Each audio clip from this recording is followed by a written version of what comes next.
Zoberiem si takýto väčší jeden štetec a práve z tohto odtieňa je tak škoricovo hnedý, je trošku tmavší ako hazelnut, na ktorý ste zvyknutí, ale iba jemnúčko.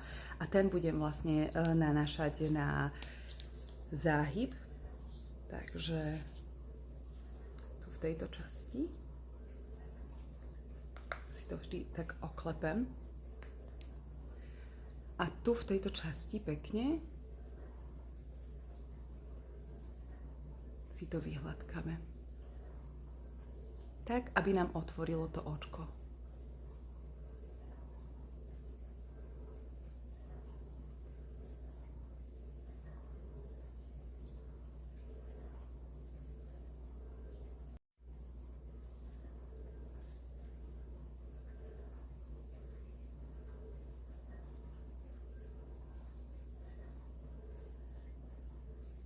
Tak krásne si vyhľadkať iba v tom záhybe.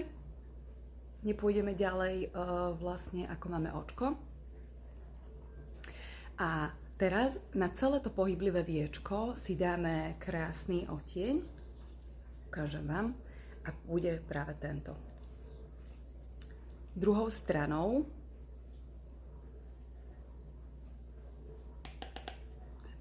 si to pekne navkladám.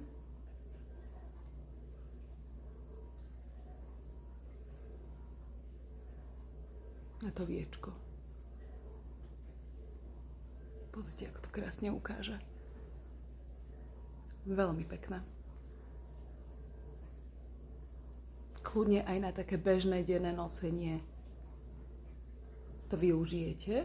Čiže aj na druhé očko dám takto. Povtlačam jemnučko.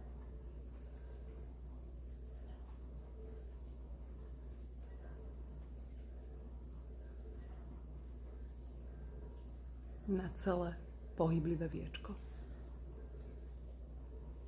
Veľmi pekne to ukáže. Úplne tie odlesky, tak ako sa otočíte, taký odtieň to naberie.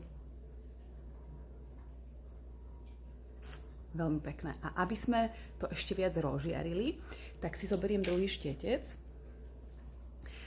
Týmto štetcom si ešte takou istou farbou, ako sme dávali do toho záhybčeka, tak to isté urobíme vlastne v tej spodnej časti.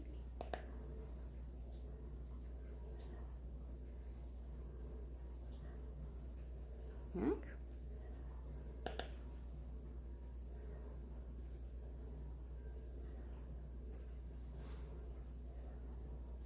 Čiže dokončíme tú časť. A ak nemáte viac štecov, tak ten istý štetec si poriadne poutierate do servitky, lebo pôjdeme na najsvetlejší odtieň. A zoberieme si tento žiarivý. Ten budeme aplikovať iba do tej spodnej časti. Vidíte, ako to rozžiari to oko?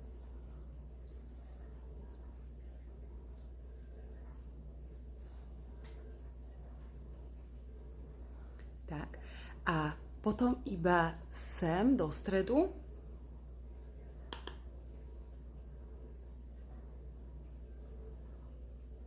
nie veľa.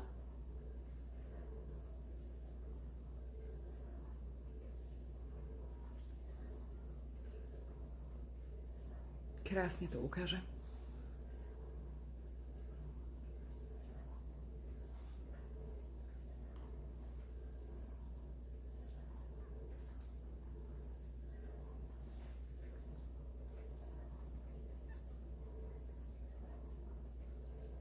Veľmi pekné.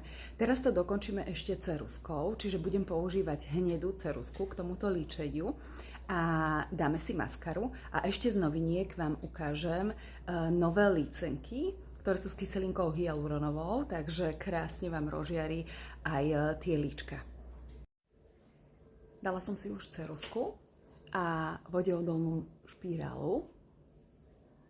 Takže vlastne tu na tomto očku už vidíte, že je to s ceruzkou hnedou, jemnúčko na bežné denné nosenie a na druhom oku si ešte nanesiem tú špirálku, ktorú mám momentálne, to je vodeodolná.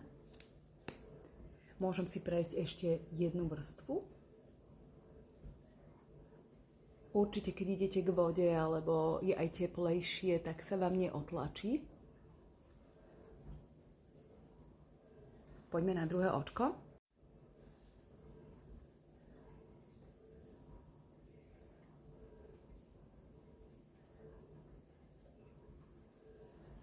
Tak, a keď už máme aj to, tak si ideme naniesť tie úžasné nové líčka, ktoré máme. Oni sú v takejto tubičke. Ukážem vám. Vybrala som si koralovú. Stačí naozaj máličko. Zoberiete si vlastne ten štetec, ktorý máte na líčka. Ja si zoberiem iba naozaj takú jemnú vrstvičku, netreba veľa, tak to rozotrieme.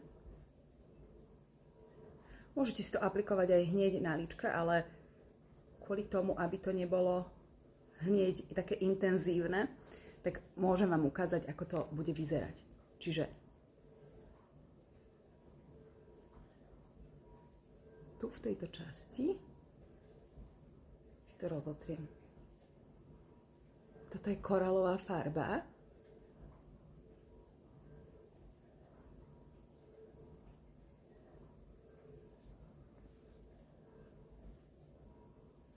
Si trošičku dáme. Čiže ak ju takto rozpracujete, bude to krásne sviežo, šťavnato vyzerať. Môžete ju použiť aj na pery.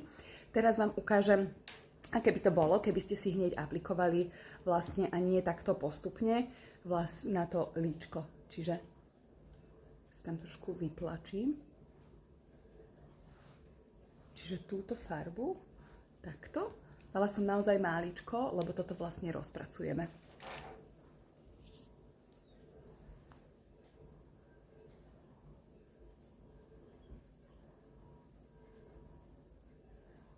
Krásne sa to dá rozotrieť.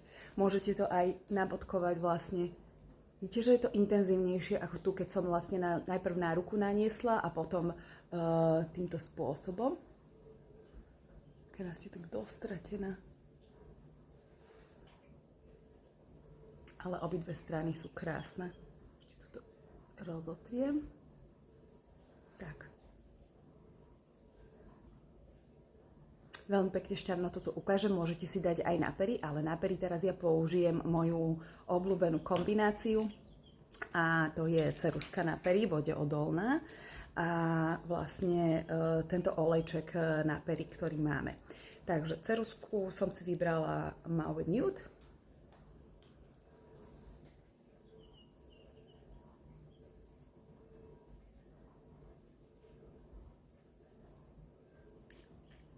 Ja si ju vždy tak rozotriem, aj po celom.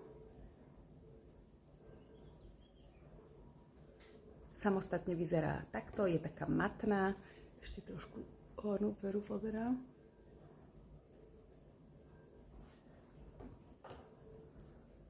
No a pôjdeme na ten olejček ešte.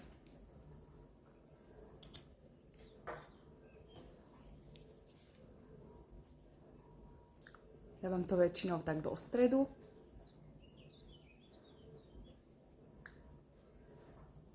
Jemne vás to bude chladiť, ale zároveň vám vyživí 9 olejov, ktoré obsahuje vlastne tento olejček. Aplikátor je veľmi mekučký.